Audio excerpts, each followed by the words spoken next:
Hi. Hi. This is a Town Hall Tailgate special report. That's right. Coming to you from Town Hall. That was my special word. That was good. Thanks. It is June 28th, and we felt like there was a big enough topic that warranted a special Town Hall Tailgate, not related to a meeting, but because we had some pretty big news in Orange County this last week. Yeah. There was a press conference with the Orange County DA and the New York State Comptroller. It was on the 22nd, which I think was Tuesday. It doesn't matter, but it was last week. Yeah. And the point of the press conference was to review 3 guilty pleas in the matter of activities that were undertaken by the IDA's board of directors and employees. Yeah. Yeah. So just to quickly recap what happened earlier in the year and also what an IDA does is the Orange County IDA stands for Industrial Development Agency. It is a group of volunteers who are appointed by the Orange County legislature to do primarily 2 things. The first is to give tax incentives to companies to come to Orange County. Many of you know that we've talked about the Montgomery IDA, which exists in Montgomery and just has the jurisdiction of Montgomery. Well, the Orange County IDA covers the entire county. And I forgot where I was going with this. Oh, what an IDA was. Yes. The second thing that they do, other than give tax incentives, is what they have called a business accelerator program, which I believe was kind of a newer thing for an IDA to do, which is to provide investment in small businesses, give them tools that would have been too expensive for them to do on their own, so that more local companies or smaller businesses could get a head start in the county. And this was called I believe the Orange County Accelerator Program. Yes. So that is an overview of the IDA and who's on it and what they do. Yeah. And earlier this year, there was a decision made by the Orange County legislature to remove all of the members of the Orange County IDA because there was an investigation that was going to happen based on some issues with where money was going, and they appointed a brand new Orange County IDA. Right. So that happened in January? March. Oh, March. So we've been waiting to hear, did the investigation find anything? And last week they did. So I thought we could talk about what they found and how that affects Montgomery. Great. That sounds good. All right. I think you have way more notes than me, so you should say more about what they found. Okay. So basically what the Orange County AG said was that so there's three people that pled guilty. There was the director of the Orange County IDA, who was a paid employee of the IDA. His name was Vincent Cozzolino. There's the I don't remember what Valsusa's position was. I think she was the executive director or equivalent of that. So she was another paid paid employee. And then there's Ed Diana, who has been a fixture in Orange County. He's been elected to a number of offices, and he was on the board of directors, and he as a volunteer board of directors member. And the 3 of them pled guilty last week to basically kind of inappropriately receiving money from the Orange County IDA, and they're giving all of that money back. They have guilty pleas, so they don't have jail sentences, but they're repaying over $1 million back to the Orange County IDA. And the reason why they're doing this is because Cozzolino had a company called Galileo Technologies that was doing a lot. It was running the accelerators program. It was doing a bunch of other stuff. And so he was getting paid in and out of this Galileo Technologies. And then he hired Valsusa and Ed Diana through the Galileo Technologies. So they were working for Galileo while they were also serving on the IDA. And the reason why that's a conflict is because Ed Diana, as a member of the Orange County IDA, was voting on the invoices that Galileo Technology was receiving, and then he was also receiving a paycheck from Galileo. Right. And similarly, the directors of the IDA would be directing Galileo to do things, and then they would also be being paid for doing the things that they had directed Galileo to do. Right. So that's just, I think that's a pretty... Yeah, I wrote down a quote that captured it pretty good for me, which is a pattern of non-disclosed conflicts of interest, which essentially means that they were cheating the taxpayers. Yeah. That is exactly what they said in the press conference, and that the contracts that were being signed between this consulting firm called Galileo, it was just, they called it, they're one-sided contracts, meaning they're essentially Galileo gave the contracts to the Orange County IDA, and then they were just signed without any questions or changes or any. Well, they were just 100% supporting Galileo, and like. Yeah, actually, one of the things that they said was these contracts were so vague that you couldn't even tell what their day-to-day responsibilities were. Yeah. They were so poorly written. And then the other thing that happened during this press conference is there was a lot of statements made about how the IDA was reviewing documents, and this is some quotes. The IDA has a legal counsel who is supposed to advise them, but the legal counsel was not reviewing the documents. They were not suggesting that there was anything wrong with these documents. They were just passing them through. They spoke several times about how instead of the legal counsel taking the lead in writing these documents, these contracts, he was just accepting them as they came in from Galileo. Right. And the first quote that I wrote down was this quote that's pretty strongly worded, but this is what A.G. Hoofler said. The IDA lawyer who advised the board of directors was wholly incompetent in reviewing these contracts. Yeah. Yeah. So one thing that I learned as I've gotten more involved in just, town municipality, is that the lawyers are paid employees. So every agency, whether it's the board, whether it's the IDA, whether it's the planning board, each one has a lawyer that they pay that usually attends their meetings and is their lawyer to represent them. So that lawyer is not a volunteer. That lawyer is a paid lawyer. Right. And that is what they were saying about this paid lawyer of the IDA. That's right. Sometimes it's confusing to me. Yeah. When there's all these people sitting here, I don't know who's a volunteer and who's being paid. So that was just one clarification that helped me out for that one. Anything else on what happened? So the conflict of interest. Yes. So one thing that New York State has, and they've had for a number of years, are these template documents where you are supposed to disclose any kind of money that is flowing in and out of your wallet that may be impacted by the work you're doing as a volunteer on these boards. Right. And one of the things that they talked about was how the prior board had not executed any of those documents.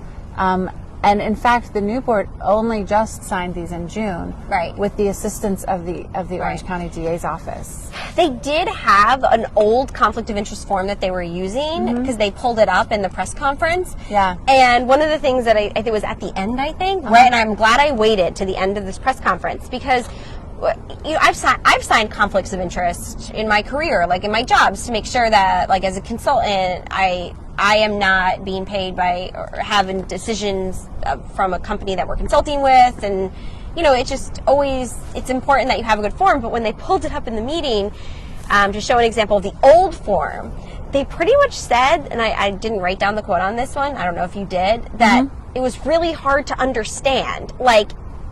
It took many smart people to read this form to figure it out. Yeah. And in the meantime, New York had given new forms out, but they just weren't being used that would have been more clear. So it's why wouldn't the IDA board have just taken those new New York forms? Right. It's so odd.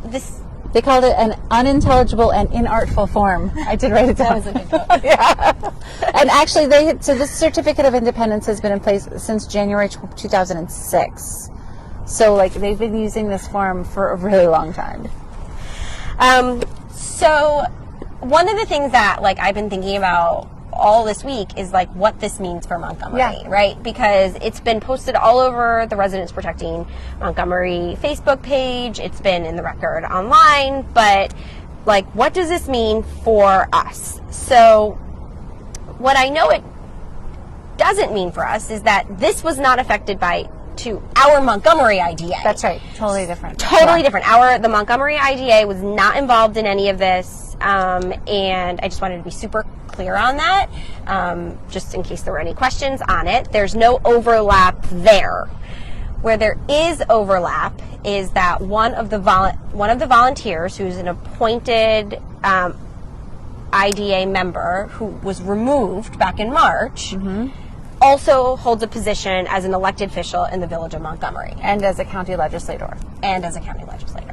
So what I am the other thing is, the lawyer Yes. on the Orange County IDA that they said these things about, how he was not reviewing the contracts, he wasn't doing a good job, is also the lawyer for the Village of Montgomery. That's which right. is the lawyer that's paid by the village trustees to give them legal counsel as Right. their lawyer. So those are like the biggest connections between what happened in this Orange County IDA situation and why this is affecting Montgomery, specifically the Village of Montgomery. Yeah, that's true. So one of the questions that I had that they answered in this press conference is, were the IDA members who were removed, why weren't they in trouble? Right? It was just the paid employees of the IDA, but it wasn't the appointed officials. Right. Did you like I wrote down the answer. Did you like the answer that you remember? Well, let me see what you think first. Do you have that one? I do. Because their legal counsel and the board of directors was so incompetent, they couldn't be prosecuted because they basically have a legal defense, which is like, well, we got really bad legal advice. And they're volunteers. Yeah. That was the second part of it. I didn't like the answer, but I understand. Yeah. There's a few things that happened. I mean, I think there's a lot of really great lessons. So one of the things, the defense lawyer for one of the people that pled guilty basically said that this is like a cautionary tale for all elected officials, I'm paraphrasing. And I just can't help but think that, like, no.